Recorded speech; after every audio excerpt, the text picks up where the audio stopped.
এখন আমরা অনেক সহজ একটা অধ্যায়, নবম অধ্যায় আর কি, আমাদের নবম অধ্যায় সম্পর্কে জানবো। ভূগোলের নবম অধ্যায়, অধ্যায়টার নাম হচ্ছে সম্পদ ও অর্থনৈতিক কার্যাবলী। অর্থাৎ এই অধ্যায়ে আমাদের যে সম্পদ এবং অর্থনৈতিক যে কার্যাবলী, অর্থনৈতিক যে কাজ, সেগুলো আমরা আলোচনা করব। শুরু করি।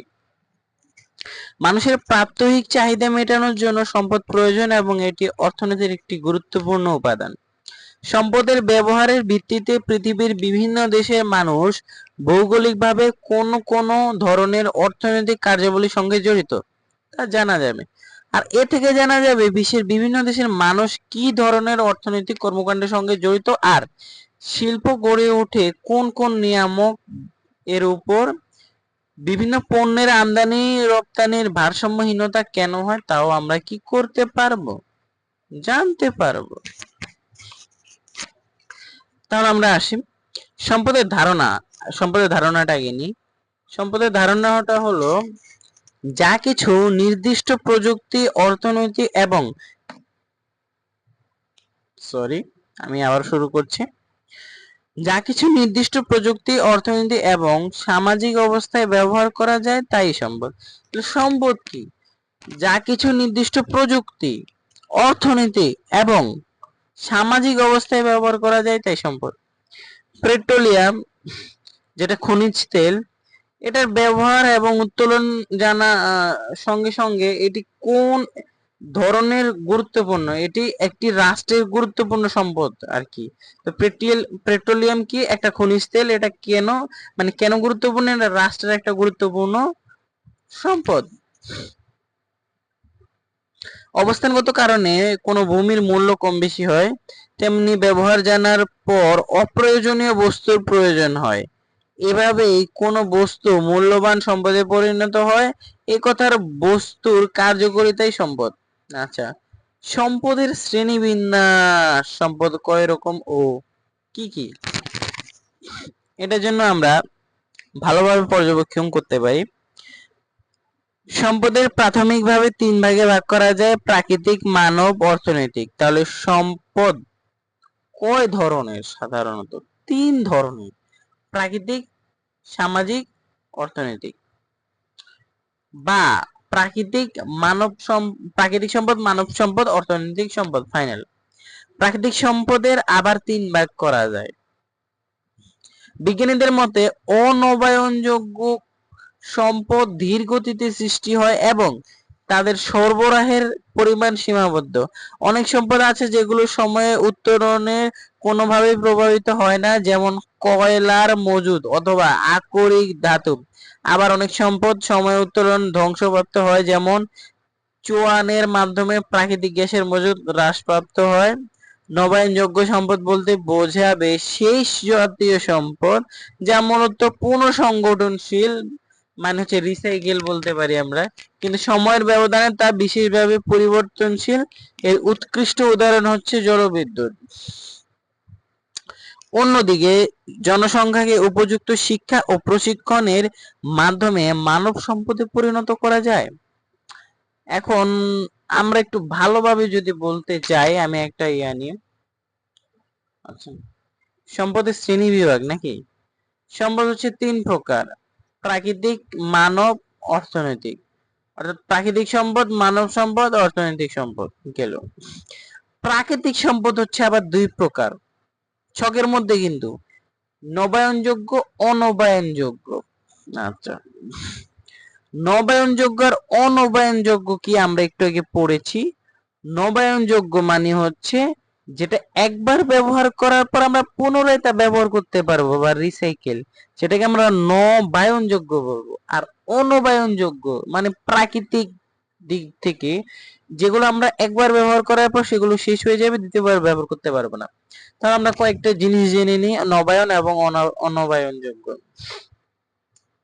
নবায়নযোগ্য জিনিসের উদাহরণ হচ্ছে সৌরশক্তি, বায়ু শক্তি, পানি শক্তি। এগুলো নবায়ন বা পুনর্ব্যবহার করা যায়। কিন্তু অনবায়নযোগ্য যেমন প্রাকৃতিক খনিজ তেল, প্রাকৃতিক গ্যাস, কয়লা, জ্বালানি কাঠ। এটা হচ্ছে, আচ্ছা, মানব সম্পদের কিন্তু কোনো প্রকারভেদ নাই, কিন্তু আবার অর্থনৈতিক সম্পদের প্রকারভেদ আছে। অর্থনৈতিক সম্পদ হচ্ছে চারটা দিক থেকে এই অর্থনৈতিক সম্পদটা গড়ে ওঠে। ভূমি, মূলধন, শ্রমিক, উদ্যোক্তা। আমি কি বলছি? ভূমি, শ্রমিক, মূলধন, উদ্যোক্তা। ভূমি, শ্রমিক, মূলধন, উদ্যোক্তা।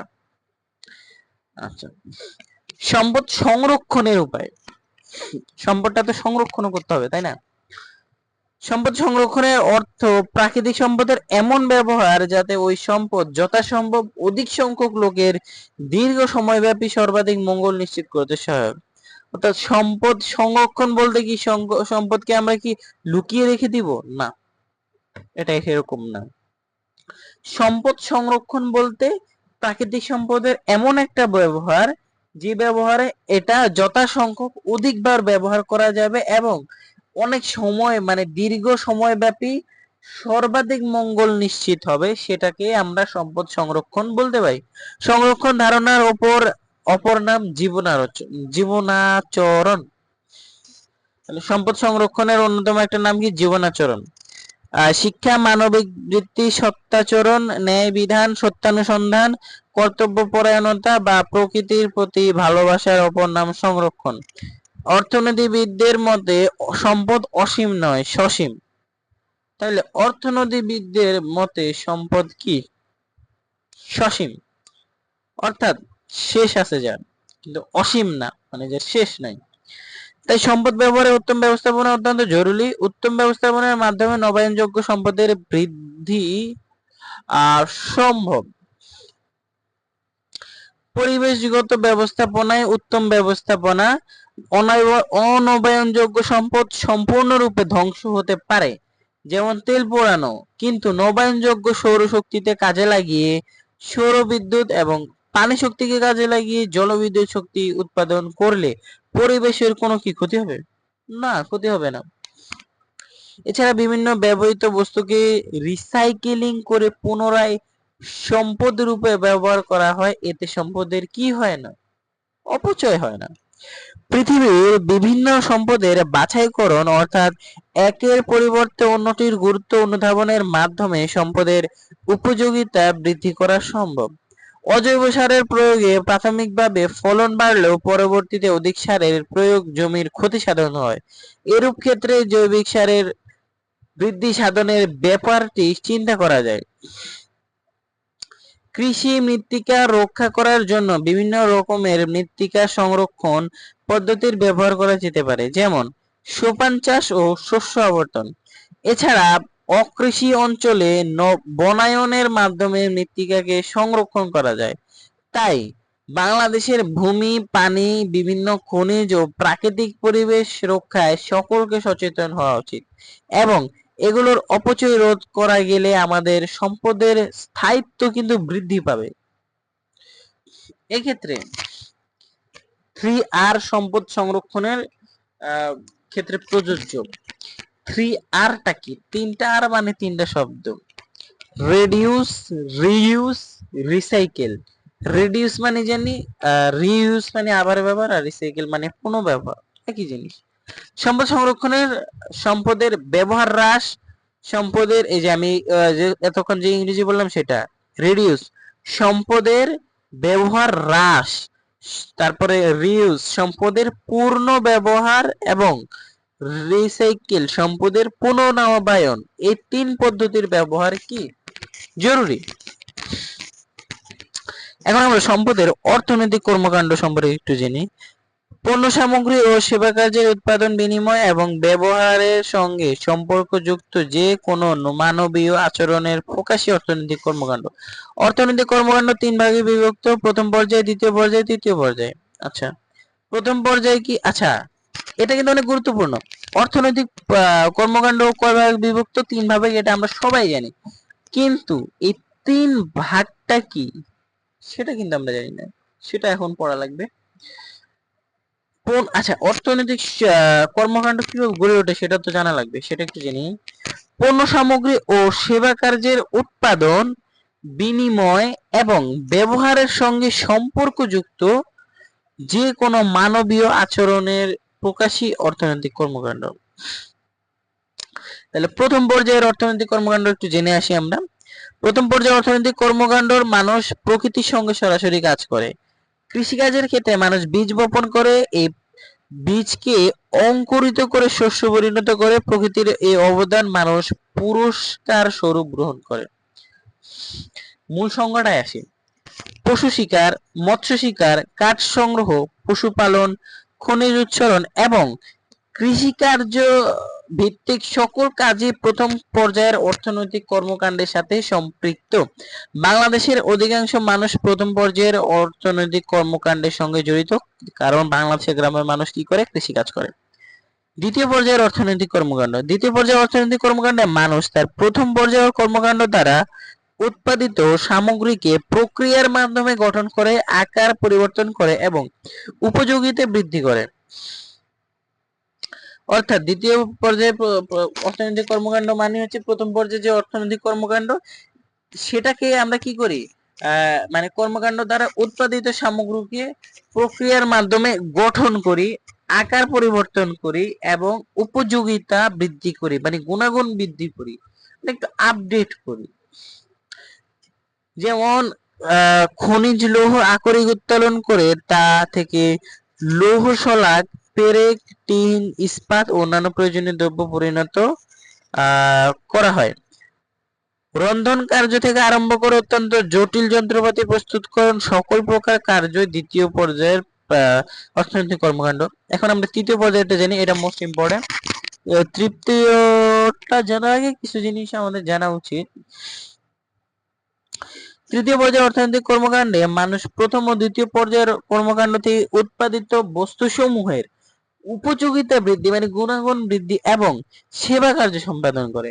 তৃতীয় মানে একটার উপরে একটা আপডেট, আরেকটার উপরে আরেকটা আপডেট। মানে তৃতীয় পর্যায়ে কি, যেটা প্রথম পর্যায়ে এবং দ্বিতীয় পর্যায়ে কি কর্মকাণ্ড থেকে উৎপাদিত যে বস্তুসমূহ, এগুলার উপযোগিতা মানে গুণাগুণ বৃদ্ধি করা এবং সেবা কার্য সম্পাদন করা। কোন দেশের উৎপাদিত পণ্যের উদ্ধৃতাংশ ঘাটতি অঞ্চল সমূহে প্রেরণ করলে ওই বস্তু উপযোগিতা অনেক বৃদ্ধি পায়। এটা সম্ভব হতে পারে ব্যবসা বাণিজ্য, পরিবহন ইত্যাদির মাধ্যমে। পাইকারি বিক্রেতা, খুচরা বিক্রেতা, ফেরিওয়ালা, পরিবেশক, ব্যাংকার, শিক্ষক, চিকিৎসক, নার্স, আইনজীবী, ধোপা, নাপিত, রিক্সা চালক প্রভৃতি অসংখ্য প্রকার জনসমষ্টির কর্মকাণ্ড তৃতীয় পর্যায়ের কর্মকাণ্ডের সাথে সম্পৃক্ত। আচ্ছা, এখন আমরা অনুন্নত, উন্নয়নশীল ও উন্নত দেশের অর্থনৈতিক কর্মকাণ্ড সম্পর্কে জানবো। বুঝে যায় না আমি জানি, আবার বলি। অনুন্নত যেটা উন্নত না, উন্নয়নশীল মানে উন্নত হচ্ছে, উন্নত দেশের কর্মকাণ্ড, এই তিন প্রকার সম্পর্কে আমরা জানবো। পৃথিবীর বিভিন্ন দেশের অর্থনৈতিক সামর্থ্যের সঙ্গে বিশ্বকে অনুন্নত, উন্নয়নশীল ও উন্নত এই তিন ভাগে ভাগ করা যায়। তাহলে পৃথিবীর অর্থনৈতিক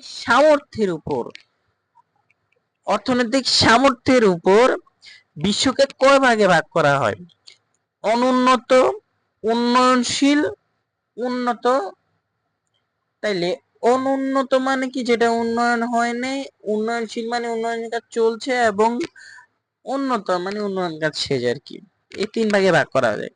তো অনুন্নত ও উন্নয়নশীল বিশ্বের দেশসমূহের শতকরা 50 থেকে 80% মানুষ প্রথম পর্যায়ের অর্থনৈতিক কর্মকাণ্ডের সঙ্গে জড়িত। তাহলে আমরা কি বলতে পারি?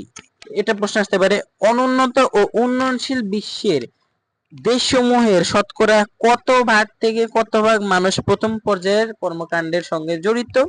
আমরা বলতে পারি 50 থেকে 80%, বা এটাও আসতে পারে যে প্রথম পর্যায়ে অর্থনীতির সঙ্গে কর্মকাণ্ডের সঙ্গে জড়িত কোন কোন অর্থনৈতিক সামর্থ্য, সেটা হচ্ছে অনুন্নত ও উন্নয়নশীল। এটা কত শতাংশ? 50 থেকে 80% বা ভাগ বলতে পারি। যেমন এগুলো কি কি হতে পারে দেশগুলো? Bangladesh, Myanmar, Bhutan, Nepal, Cambodia, Ethiopia, Kenya, Zambia ইত্যাদি দেশ। এসব দেশের লোকজন কৃষিকার্য, মৎস্য শিকার, পশুপালন, কাঠ আহরণ, কায়িক শ্রমে নিয়োজিত আছে। আর সর্বশেষ উন্নত বিশ্বের আমেরিকা যুক্তরাষ্ট্র, কানাডা, জাপান, চীন, ইতালি, জার্মান, ফ্রান্স, স্পেন, যুক্তরাজ্য, অস্ট্রেলিয়া ও নিউজিল্যান্ডের শতকরা ৮০% উপরে মানুষ দ্বিতীয় ও তৃতীয় পর্যায়ে কর্মকাণ্ডের সঙ্গে জড়িত। তার মানে যুদ্ধবাড়ি উন্নত যে অর্থনৈতিক কর্মকাণ্ড সেটা কি কি, সেটা দ্বিতীয় এবং তৃতীয় পর্যায়ের অর্থনৈতিক কর্মকাণ্ডের সঙ্গে জড়িত, এবং এটা হচ্ছে দ্বিতীয় তৃতীয় পর্যায়ে অর্থনৈতিক কর্মকাণ্ডের মানুষ ৮০% উপরে হচ্ছে এই উন্নত বিশ্বের মধ্যে রয়েছে এসব লোকজন। এসব দেশ কি আমেরিকা যুক্তরাষ্ট্র, কানাডা, জাপান, চীন, ইতালি, জার্মানি, ফ্রান্স, স্পেন, যুক্তরাজ্য, অস্ট্রেলিয়া।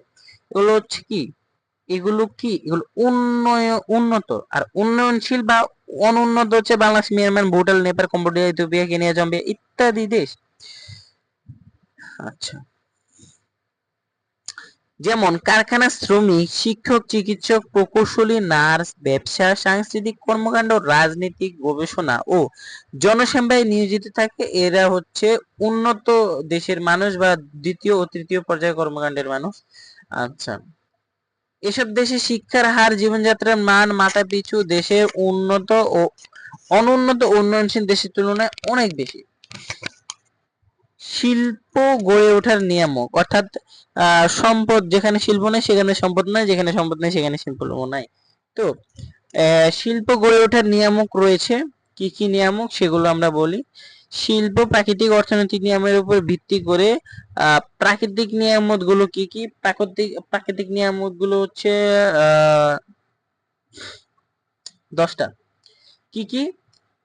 প্রাকৃতিক নিয়ামত হচ্ছে জলবায়ু, শক্তি সম্পদের সান্নিধ্য, কাঁচামালের সান্নিধ্য। অর্থনৈতিক নিয়ামক গুলো হলো মূলধন, শ্রমিক সরবরাহ, বাজারের সান্নিধ্য, সুষ্ঠু যোগাযোগ ও পরিবহন। আমি যদি আবার বলতে চাই, রিভিশন, রিভাইজ এন্ড মুখস্থ।